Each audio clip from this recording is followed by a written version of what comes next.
প্রিয় শিক্ষার্থীবৃন্দ, আজকের ক্লাসের আলোচ্য বিষয় হল ডিএনএ, যার পূর্ণরূপ ডিঅক্সিরাইবোনিউক্লিক অ্যাসিড। এটি জীবদেহের একটি বৃহৎ জৈব অ্যাসিড। ডিএনএকে মলিকুলার কোর অফ লাইফ বলা হয়। এখন প্রশ্ন হচ্ছে কেন? কারণ ডিএনএ জীবের সকল বৈশিষ্ট্য ধারণ করে এবং নিয়ন্ত্রণ করে, আর এজন্যই একে জীবনের আণবিক ভিত্তি বলা হয়।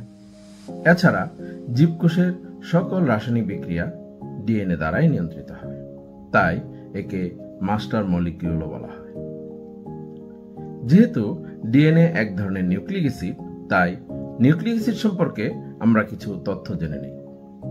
1869 সালে ফ্রেডরিক মিশার সর্বপ্রথম নিউক্লিক অ্যাসিড আবিষ্কার করেন, কিন্তু তিনি নাম দিয়েছিলেন নিউক্লিন। পরবর্তীতে 1889 সালে বিজ্ঞানী অল্টম্যান এটির নামকরণ করেন। এরপর 1894 সালে বিজ্ঞানী অ্যালব্রেট কোসেল বিভিন্ন পরীক্ষা নিরীক্ষা দ্বারা প্রমাণ করেন যে নিউক্লিক অ্যাসিড মূলত তিনটি উপাদানের সমন্বয়ে গঠিত: পেন্টোজ সুগার, নাইট্রোজেনাস বেস এবং ফসফরিক অ্যাসিড বা ফসফেট। এই অবদানের জন্য ওনাকে নোবেল পুরস্কারে সম্মানিত করা হয়। পরবর্তীতে 1921 সালে বিজ্ঞানী লেভিন নিউক্লিক অ্যাসিড নিয়ে আরও গবেষণা করেন এবং এই সিদ্ধান্তে উপনীত হন যে জীবকোষে মোট দুই ধরনের নিউক্লিক অ্যাসিড রয়েছে। একটি হচ্ছে ডিঅক্সিরাইবোনিউক্লিক অ্যাসিড অর্থাৎ ডিএনএ, এবং অন্যটি হচ্ছে রাইবোনিউক্লিক অ্যাসিড বা আরএনএ। এখন প্রশ্ন হচ্ছে, এই দুইটি নিউক্লিক অ্যাসিডের মধ্যে কোনটি জীবকোষের স্থায়ী উপাদান? বিভিন্ন পরীক্ষার দ্বারা সন্দেহাতীতভাবে প্রমাণিত হয় জীবকোষের স্থায়ী উপাদান হল ডিএনএ। তোমাদের জানার জন্য আরও একটি তথ্য শেয়ার করছি, সেটি হলো একজন প্রাপ্তবয়স্ক মানুষের দেহে প্রায় 100 গ্রাম ডিএনএ থাকে। প্রিয় শিক্ষার্থীবৃন্দ, এখন অত্যন্ত গুরুত্বপূর্ণ একটি বিষয় নিয়ে আলোচনা করব, আর সেটি হলো ডিএনএ এর ভৌত গঠন। 1950 সালে বিজ্ঞানী রোজালিন্ড ফ্রাঙ্কলিন এবং বিজ্ঞানী মরিস উইলকিন্স ডিএনএ এর ভৌত গঠন নিয়ে বিভিন্ন পরীক্ষা নিরীক্ষা করেন এবং এক্স-রে ক্রিস্টালোগ্রাফির দ্বারা ওনাদের মতবাদ উপস্থাপন করেন।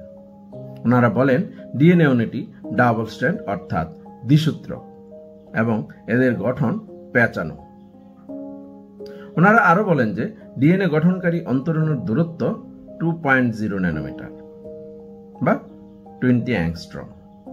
পরবর্তীকালে 1953 সালে প্রখ্যাত দুই বিজ্ঞানী জেমস ওয়াটসন এবং ফ্রান্সিস ক্রিক ডিএনএ এর ভৌত গঠন ব্যাখ্যা করতে গিয়ে যে মডেলটি প্রস্তাব করেন সেটি ডাবল হেলিক্স নামে পরিচিত।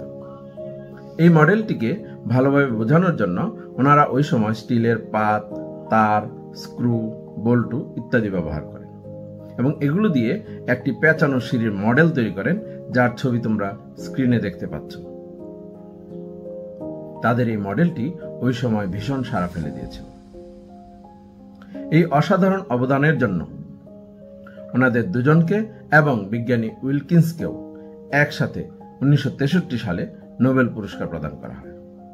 উল্লেখ্য, ডিএনএ এর ভৌত গঠনের গবেষণার ক্ষেত্রে বিজ্ঞানী রোজালিন্ডের অবদান থাকলেও 1958 সালে মৃত্যুবরণ করায় ওনাকে নোবেল পুরস্কার দেওয়া হয়নি।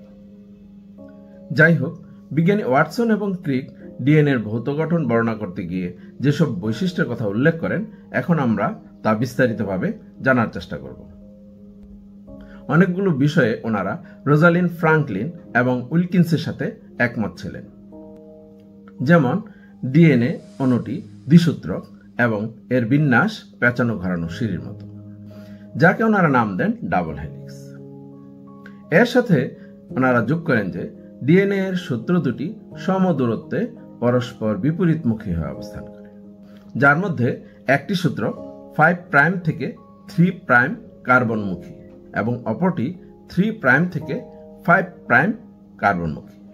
শিক্ষার্থীবৃন্দ, তোমরা নিশ্চয়ই চিত্রে 5 নং কার্বনটি দেখতে পাচ্ছ। এই 5 নং কার্বনটি এখানে থাকার কারণেই এই প্রান্তকে 5 প্রাইম প্রান্ত বলা হয়েছে এবং নিচের দিকে তোমরা 3 নং কার্বনটি দেখতে পাচ্ছ। মূলত 3 নং কার্বনটি এখানে থাকার কারণেই এই প্রান্তকে 3 প্রাইম প্রান্ত বলা হয়। ঠিক একইভাবে পার্শ্ববর্তী সূত্রের নিচের দিকে 5 নং কার্বন থাকায় এটাকে 5 প্রাইম প্রান্ত এবং উপরের দিকে 3 নং কার্বন থাকায় এটাকে 3 প্রাইম প্রান্ত বলা হয়। পার্শ্ববর্তী ছবিতেও তোমরা প্রান্তগুলো দেখতে পাচ্ছ।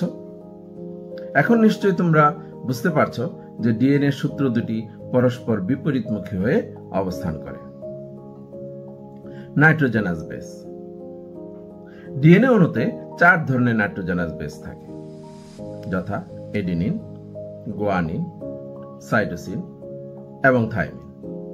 এডিনিনকে এ দ্বারা প্রকাশ করা হয়, গুয়ানিনকে জি দ্বারা, সাইটোসিনকে সি দ্বারা এবং থাইমিনকে টি দ্বারা প্রকাশ করা হয়। ডিএনএ সূত্র দুটি ডিঅক্সিরাইবোজ সুগার এবং ফসফেটের পর্যায়ক্রমিক সংযুক্তির মাধ্যমে তৈরি হয়। অ্যানিমেশন ছবিতে তোমরা দেখো কিভাবে সুগার এবং ফসফেট ক্রমান্বয়ে সংযুক্ত হয়ে হয়ে ডিএনএ এর দুইটি বিপরীতমুখী স্ট্র্যান্ড গঠিত হচ্ছে।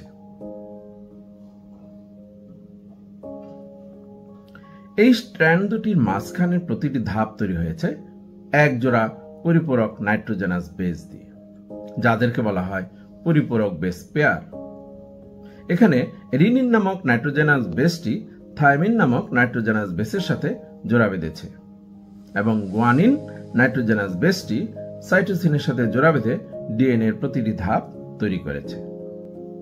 এই যে নাইট্রোজেনাস বেসগুলো পরিপূরক বেস জোড়ের সাথে যুক্ত হয়, যেমন এডিনিন থাইমিনের সাথে 2টি হাইড্রোজেন বন্ধনের মাধ্যমে, অন্যদিকে গুয়ানিন সাইটোসিনের সাথে যুক্ত হয়েছে 3টি হাইড্রোজেন বন্ধনের মাধ্যমে। তোমরা ছবিতে স্পষ্টভাবে হাইড্রোজেন বন্ধনীগুলো দেখতে পাচ্ছ। এখানে আরেকটি বিষয় উল্লেখযোগ্য, সেটি হলো এই যে বন্ড তৈরি হয় পাশাপাশি অবস্থিত 2টি ক্ষারকের OHN, NHN এবং NHO এর মধ্যে। চিত্রে তোমরা বিষয়টি দেখতে পাচ্ছ। ডিএনএ স্ট্র্যান্ডের ফসফেটটি ডিঅক্সিরাইবোজ সুগারের 3য় এবং 5ম কার্বনের সাথে যুক্ত থাকে। তোমরা চিত্রে দেখতে পাচ্ছ এই যে ফসফেটটি সুগারের এদিকে 5 নং কার্বনের সাথে এবং এইদিকে 3 নং কার্বনের সাথে যুক্ত হয়েছে। অন্যদিকে ক্ষারকগুলো অর্থাৎ নাইট্রোজেনাস বেসগুলো সুগারের 1ম কার্বনের সাথে যুক্ত রয়েছে। তোমরা খেয়াল করো এদিকে এডিনিন সুগারের 1 নং কার্বনের সাথে যুক্ত হয়েছে এবং অন্যদিকে থাইমিন বিপরীত স্ট্র্যান্ডে স্থিত সুগারের 1 নং কার্বনের সাথে যুক্ত হয়েছে। এর দ্বারা আমরা স্পষ্ট বুঝতে পারলাম যে নাইট্রোজেনাস বেসগুলো সুগারের 1ম কার্বনের সাথে যুক্ত থাকে। ডিএনএ এর প্রতিটি প্যাচে হেলিক্স দুটির ব্যাস 2 ন্যানোমিটার। চিত্রের মধ্যে তোমরা দেখতে পাচ্ছ 2 ন্যানোমিটার বা 20 অ্যাংস্ট্রম। ডিএনএ এর প্রতিটি প্যাচের দৈর্ঘ্য 3.4 ন্যানোমিটার বা 34 অ্যাংস্ট্রম। তোমরা ছবিতে দেখতে পাচ্ছ 3.4 ন্যানোমিটার লেখা রয়েছে। এখানে প্রতিটি প্যাচ বলতে চিত্রের ঠিক এই স্থান থেকে এই স্থান পর্যন্ত বোঝানো হয়েছে। আমরা যদি গণনা করি তবে দেখব 1, 2, 3, 4, 5, 6, 7, 8, 9 এবং 10, অর্থাৎ প্রতিটি প্যাচে নাইট্রোজেনাস বেস জুড়ে 10টি ধাপ অবস্থান করে বা 10 জোড়া নাইট্রোজেনাস বেস থাকে। ফলে এক ধাপ থেকে অপর ধাপের দূরত্ব 0.34 ন্যানোমিটার। এখন প্রশ্ন হচ্ছে ডিএনএ এর প্রতিটি পেজে হাইড্রোজেন বন্ডের সংখ্যা কত হবে? উত্তর হচ্ছে 25টি। অর্থাৎ 10 জোড়া নাইট্রোজেনাস বেসের মধ্যে 25টি হাইড্রোজেন বন্ধনী থাকবে। ইতিপূর্বে আমরা শিখেছি এডিনিন এবং থাইমিনের মধ্যে 2টি হাইড্রোজেন বন্ধনী থাকে এবং গুয়ানিন ও সাইটোসিনের মধ্যে 3টি হাইড্রোজেন বন্ধনী থাকে। এখন চিত্রে আমরা একটু গণনা করার মাধ্যমে বিষয়টি বোঝার চেষ্টা করি। এখানে দেখো এডিনিনের সাথে থাইমিন 2টি বন্ড তৈরি করেছে এবং গুয়ানিনের সাথে সাইটোসিন 3টি বন্ড তৈরি করেছে। তাহলে মোট হলো 5টি। এরপর আবার দেখো এই যে 3 এবং 2 মিলে হলো 5, মোট হলো 10। এরপর এই যে 2 এবং 3 মিলে হলো 5, তাহলে এ পর্যন্ত মোট হলো 15। এরপর দেখো আবারও এই যে 3টি বন্ড এবং এই যে 2টি বন্ড মিলে হলো 5টি বন্ড, এ পর্যন্ত মোট কয়টি হলো 20টি। এরপর এই যে শেষে দেখো এই যে 2টি বন্ড এবং এই যে 3টি বন্ড মিলে হলো 5টি, মোট হলো 25টি। এভাবে প্রতিটি প্যাচে মোট 25টি হাইড্রোজেন বন্ধনী থাকবে। ডাবল হেলিক্সের প্রতিটি প্যাচে শৃঙ্খলের বাইরের দিকে একটি গভীর খাঁজ অর্থাৎ মেজর গ্রুপ এবং একটি অগভীর খাঁজ অর্থাৎ মাইনর গ্রুপ সৃষ্টি হয়। তোমরা এই চিত্রটি যদি ভালো করে লক্ষ্য করো তবে দেখবে এই যে একটা খাঁজ তৈরি হয়েছে এটা ছোট ধরনের, কিন্তু এর পরের খাঁজটা দেখো অনেকটা গভীরে প্রবেশ করেছে। আবার এর পরের খাঁজটা অগভীর অর্থাৎ মাইনর হয়েছে, মাইনর গ্রুপ তৈরি করেছে, এবং এরপর আবার গভীর খাঁজ অর্থাৎ মেজর গ্রুপ তৈরি করেছে। ঠিক বিপরীত দিকেও তোমরা মাইনর গ্রুপ এবং মেজর গ্রুপ দেখতে পাচ্ছ। প্রিয় শিক্ষার্থীবৃন্দ, আশা করি তোমরা ডিএনএ অর্থাৎ ডিঅক্সিরাইবো নিউক্লিক অ্যাসিডের গঠনটি ভালোভাবে বুঝতে পেরেছ। তোমাদের কোনো প্রশ্ন থাকলে কমেন্টে তা লিখে জানিও। তাহলে আজকের ক্লাসটি এখানেই শেষ করতে যাচ্ছি।